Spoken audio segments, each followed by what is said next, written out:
1930년대 비 내리는 뉴욕의 밤거리. 중절모를 푹 눌러쓴 사내들이 코트 속에서 바이올린 케이스를 꺼냅니다. 하지만 그 안에서 나온 건 악기가 아니었습니다. 치카고 타작이라 불리던 톰슨 기관단 총이었죠. 총구에서 불꽃이 튈 때마다 거리의 질서는 무너지고 피비린내가 진동합니다. 살인, 밀주, 도박, 매춘, 법 위에 군림하던 무법자들, 우리는 그들을 마피아라고 부릅니다. 그런데 여러분 상상이나 가십니까? 세상에서 가장 정의롭다고 자부하는 미국 정부가 이 피 묻은 손을 가진 악당들에게 무릎을 꿇고 애원했다는 사실을요. 제발 우리를 도와달라. 당신들의 그 잔인한 폭력이 필요하다. 오늘 이야기는 영화 대부보다 더 영화 같은, 하지만 역사책 귀퉁이에 숨겨져 있던 100% 실화입니다. 2차 세계대전의 승패를 결정지은 미국 정부와 마피아의 더러운 거래, 작전명 언더월드의 봉인을 뜯어보겠습니다. 시계바늘을 1942년 2월로 돌려보겠습니다. 장소는 뉴욕 항구 88번 부두. 당시 이곳에는 SS 노르망디호라는 거대한 배가 정박해 있었습니다. 타이타닉보다 더 크고 빠른 미 해군이 병력을 실어 나르기 위해 개조 중이던 바다 위의 요새였죠. 그런데 대낮에 이 거대한 배가 의문의 불길에 휩싸입니다. 소방차 수십 대가 물을 불려댔지만 배는 마치 고래가 숨을 거두듯 옆으로 스르르 쓰러져 버립니다. 미 해군 정보국 사무실은 초상집이 됐습니다. 단순 화재가 아니었거든요. 누군가 용접 불꽃을 튀기는 척하며 기름에 불을 붙인 명백한 테러였습니다. 범인은 누구였을까요? 바로 뉴욕 항구에 숨어든 독일 나치 스파이들이었습니다. 당시 뉴욕 앞바다에는 독일 잠수함 유보트가 떼지어 다니며 미군 보급선을 격침시키고 있었습니다. 스파이들이 항구에서 오늘 배 뜬다고 무전만 치면 나가자마자 어뢰를 맞고 수장되는 겁니다. 해군은 미칠 지경이었죠.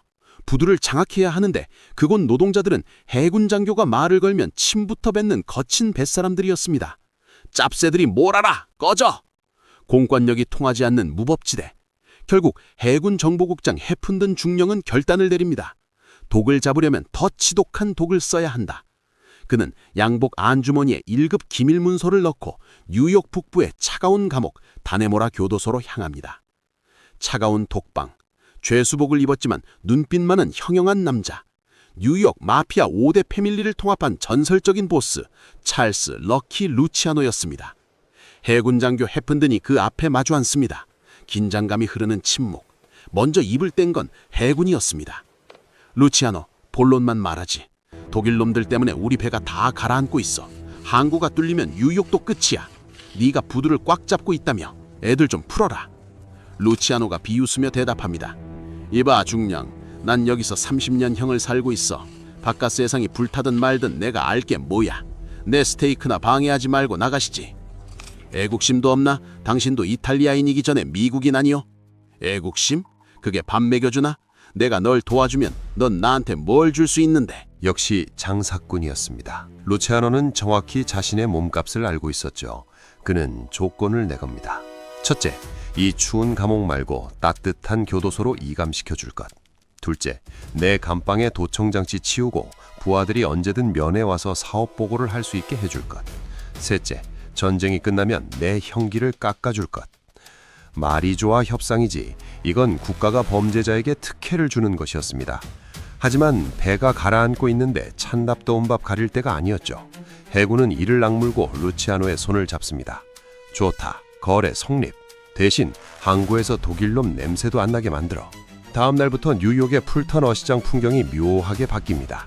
생선 내장을 손질하던 인부, 지게를 지던 짐꾼, 심지어 부둣가에서 구걸하던 거지들까지 그들의 눈빛이 번득이기 시작합니다.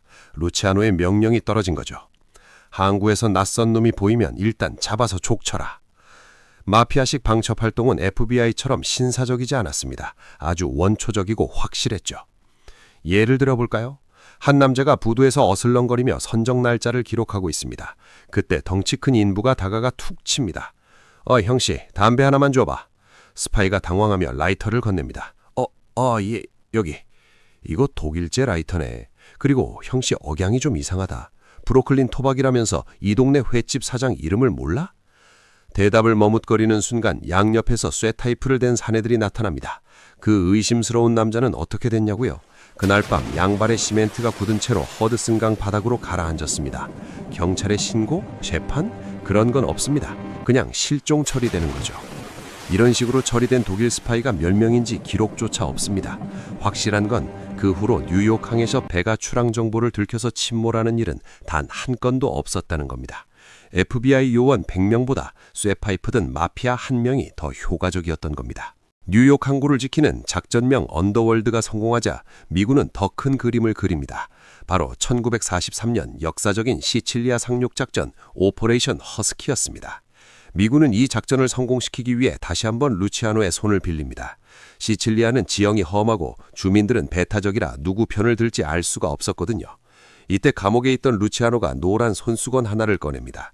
그리고 거기에 이니셜 L을 수놓아 미군에게 건네죠. 거기 가면 돈 칼로라는 늙은이만 있을 거다. 이 손수건을 보여줘라. 미군이 시칠리아 해변에 상륙했을 때 정말로 마피아 보스들이 기다리고 있었습니다. 미군 장교가 손수건을 보여주자 그 지역의 대부들이 미군 장교의 손등에 키스를 합니다. 루치아노의 친구는 우리의 친구다. 그 순간부터 기적이 일어납니다. 이탈리아군이 매설한 짐의 위치, 독일군의 숨겨진 벙커 위치가 실시간으로 미군에게 전달됩니다. 주민들은 미군 탱크가 지나갈 때마다 환호하며 길을 터졌죠.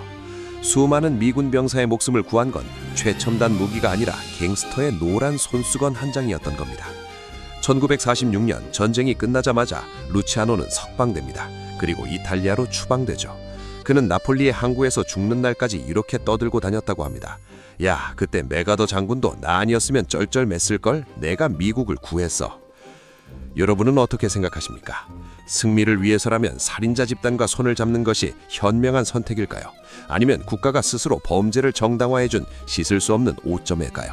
확실한 건 우리가 아는 정의로운 전쟁의 이면에는 누군가의 피 묻은 장부가 숨어 있다는 사실입니다. 지금까지 세상의 모든 비밀, 세모비였습니다.